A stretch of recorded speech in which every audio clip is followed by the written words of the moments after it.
if you're experiencing crashes while playing Overwatch 2, there are several steps you can take to troubleshoot and resolve the issue. Follow these steps to help get your game running smoothly again. Step 1. Update your game. Make sure that Overwatch 2 is updated to the latest version. Launch the Battle.net client, select Overwatch 2, and check for any available updates. Download and install them if necessary.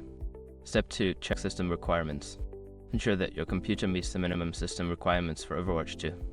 Check the game's official website for the latest specifications and compare them with your system's hardware. Step 3. Update graphics drivers. Outdated graphics drivers can cause crashes.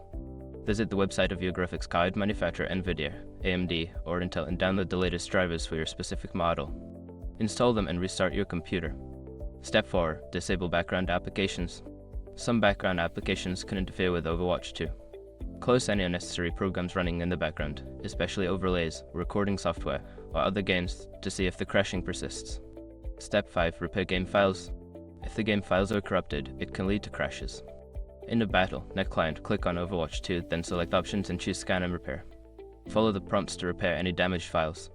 By following these steps, you should be able to resolve the crashing issue in Overwatch 2. If problems persist, consider reaching out to Blizzard support for further assistance.